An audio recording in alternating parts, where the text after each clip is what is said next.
门这辈子是跟定赖清德啦。我们要去天安门广场，但现在中文讲这个是在讲笑话吗？作为一个总统讲出侧翼的话，自己降格成省长还不自知，你开口闭口就是北京。请问你是总统还是习近平是总统啊？是怎样？现在台湾人要表达民意，要上访北京，是不是？莫名其妙，韩国瑜很实质的把台湾人民分成两种人。当赖清德总统说这样是敌对势力，但每一个台湾人两只手，一只手拿着手榴弹，另外一只手拿着和平鸽。很少政治人物敢去对人群具体划分，因为他们没有那个意识，也没那个种啦。所以韩国瑜深刻的体悟，你不可能跟青鸟对话，已经在做新一轮的自救。赖清德执政1年，一定送给大家一个 big surprise。赖清德是一个标准的暴君性格，苛虐无道，喜欢虐你一下。我跟你讲，老公已经准备好了。赖清德现在就嘴瓢成这个样子了，大家等着看啊！520一定嘴瓢，雷霆 B 就来了。Ladies and gentlemen, welcome the host.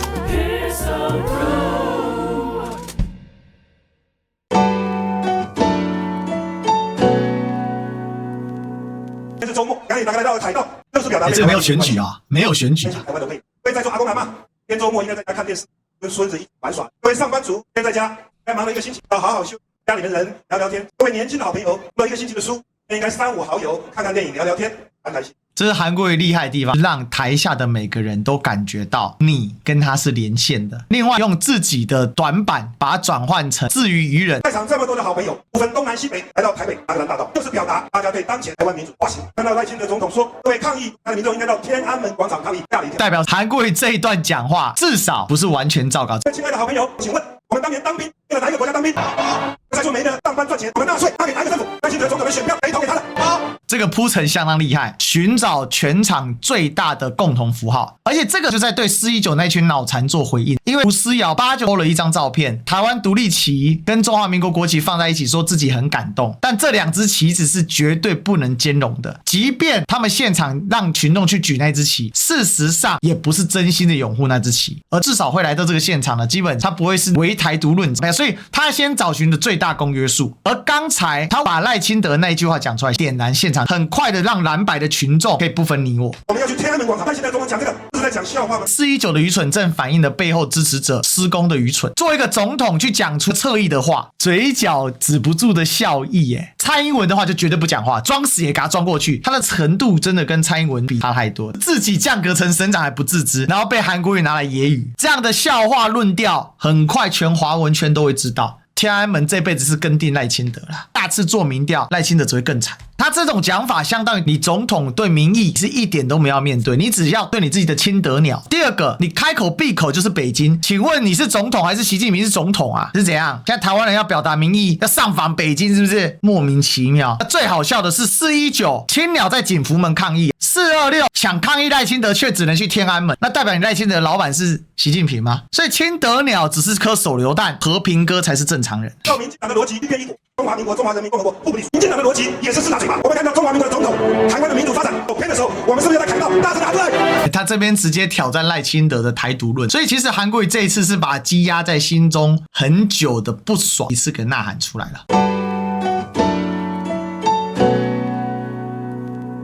台湾头上3把刀，美国的关税，中共的军演，武统的刀顶在台湾的脖子上。执政党开创全世界的先例，用国家的资源罢免在野党的立法委员。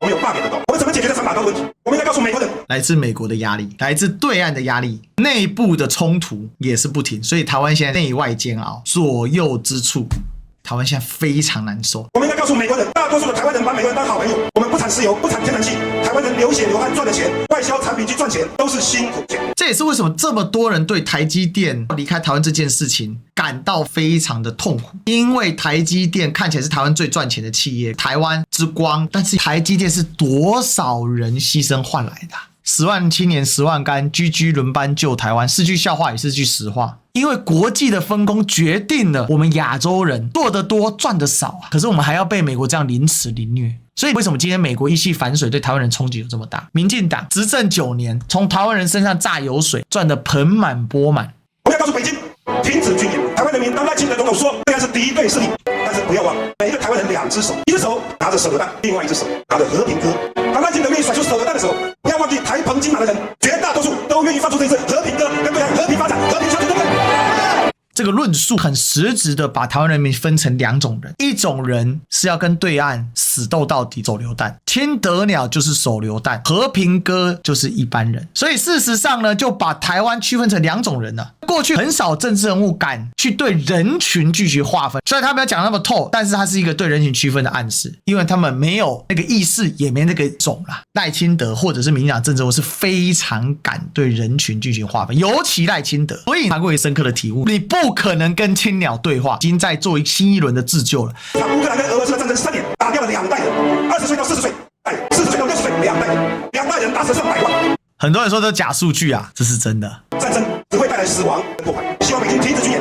第3，罢免这边看一个立法委员刚当选就开始罢，哪有执政党这样子一个搞法？这不是民主政治。你打麻将只想打清一色，你为什么不打臭一色？连民进党的老前辈陈水扁、吕秀莲、谢长廷都呼吁赖清德总统，民进党不要搞大罢免，不要让台湾的民主开倒车，一定要走真正的民主。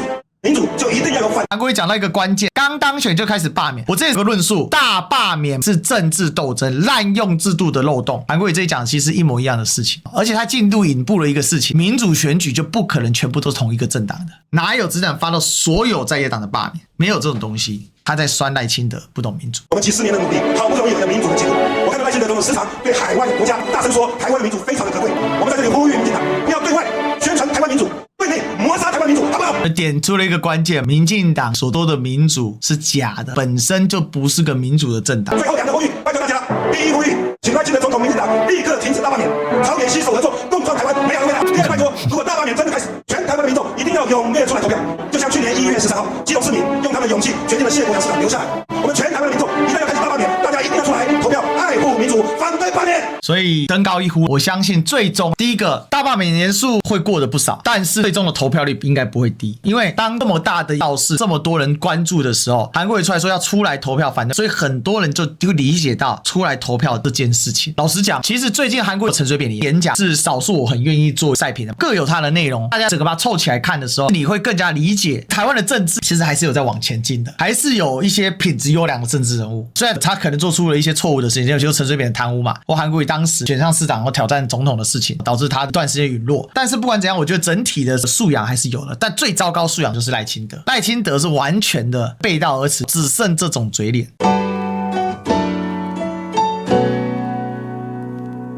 想在这个特别的场合感谢一个人，他叫韩国瑜院长。在柯文哲最难过的时候，在柯爸爸他的家祭的时候，只有他一个人从头做到尾。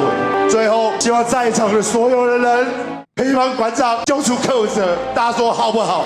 最后，让我们大声呐喊，把自由还给台湾。大概是个口误，其实应该是把民主还给台湾啦。不过台湾民主跟自由2个字画上等号，是蛮感慨的。老实讲，因为2019年我们是看着馆长怎么黑韩国瑜的，可是到了2025年的今天，过了6年，馆长很感谢韩国瑜。